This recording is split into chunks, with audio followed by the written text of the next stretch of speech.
আমি এখানে আসছি শুধু একটা জিনিস জানার জন্য। কালকে রাতে ওই যে ভাইয়াগুলা অনেকে ছিল, প্রায় 100 জন বা 120 জনের মতন এরকম শান্ত, ওদেরকে স্পেশালি থ্যাংক ইউ বলার জন্য। ওরা না থাকলে ঘটনাটা অন্যরকম হতে পারে। ওরা যখন আমাকে হ্যারাসমেন্ট করতে নিয়ে যাচ্ছে তখন আমি ওদেরকে বলছি ভাইয়া আপনারা আমার সাথে আসেন।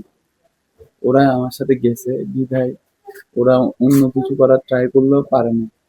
আর মেইনলি হলো যখন উনি আমাকে সিঙ্গির ভিতর তুলতে চাইছে তাই জন্য আমি অনেক ভয় পেয়ে গেছিলাম পুলিশটা।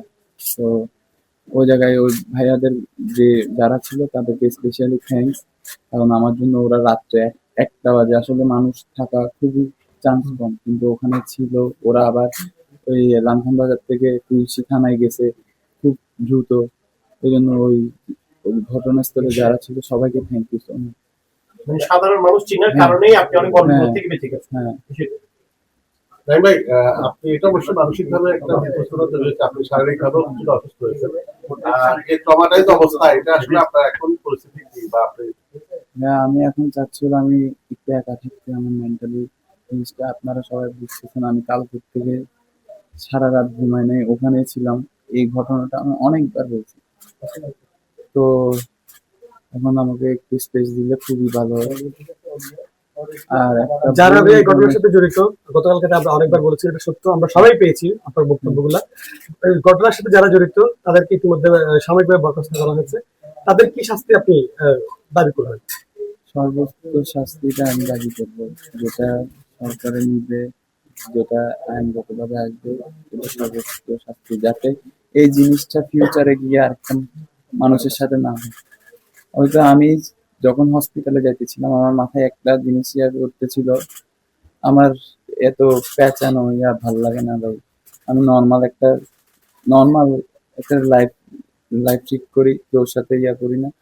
তো আমার মাথায় আসছিল হলো তখন আমি যদি আজকে স্টেপটা না নিই তাহলে দেখা গেল কালকে সাধারণ মানুষের সাথে হলে কেউ জানবে না।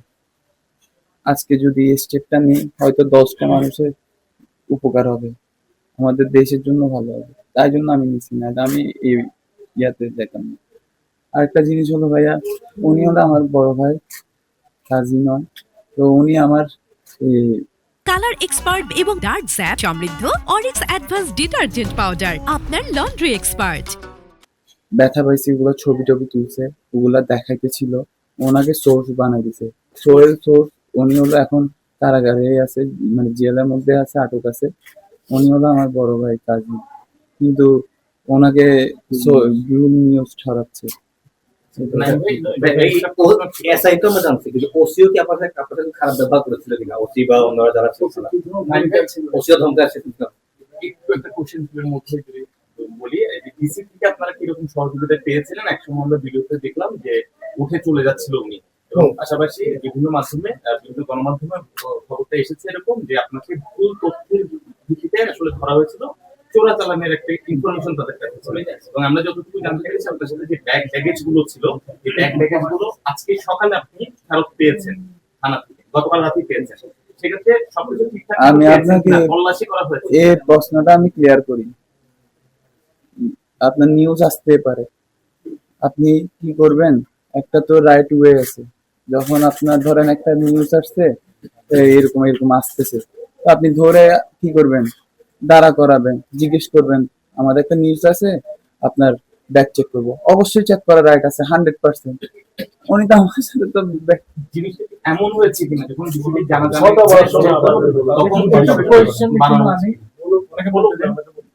জিনিসটা তো একটা ওয়ে আছে। উনি যদি আমাকে বলতো আমি চেক করতে দিতাম, উনি চেক করে নাই। ওখানে উনি আমাকে সিঙ্গি থেকে আমি নামছিলাম, পরে আমাকে বলছে সিঙ্গিতে উঠো, আমি বলছি চলে যাওয়ার জন্য উঠতে বলছে। ওনে আমি উঠার সাথে সাথে ঢুকে আমাকে গলা চিপে ধরবে, ওটা আমি জানতাম না। তখন আমি খুব ভয় পেয়ে গেছি। ওরা আমার ওখানে ব্যাগও চেক করে নাই, কিছু চেক করে নাই, ব্যাগ গুলো নিয়ে আসছে থানায়। তখন ওসি আমাকে বলতেছিল, আমি ওনাকে পরিচয় দিছি।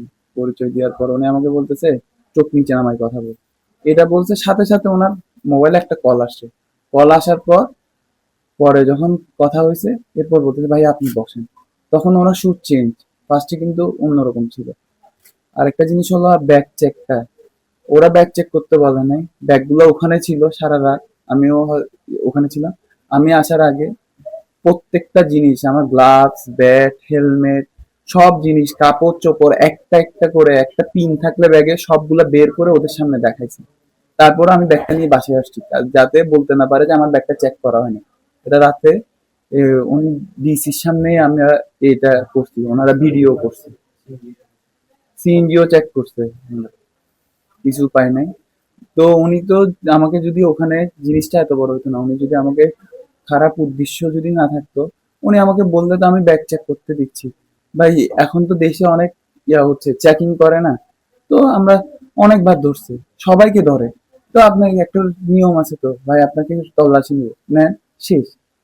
উনি আমাকে তো ধরার আগে আমাকে করার চিন্তা ভাবনা করতেছে, গায়ে হাত দিছে।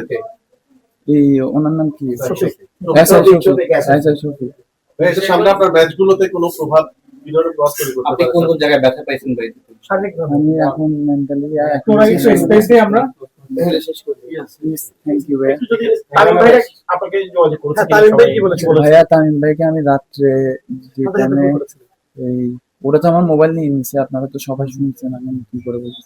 যখন মোবাইল পাইছি সাথে সাথে তামিম ভাইকে কল দিয়েছে, উনি একবারে কলটা রিসিভ করছে, আমার জন্য খুবই উপকার হয়েছে ওখানে। উনি তারপর ওসির সাথে কথা বলতেছে, ওসি তখন মিথ্যা কথা বলতেছিল, আবার আমাকে দিকে চুপ চুপ করতেছিল।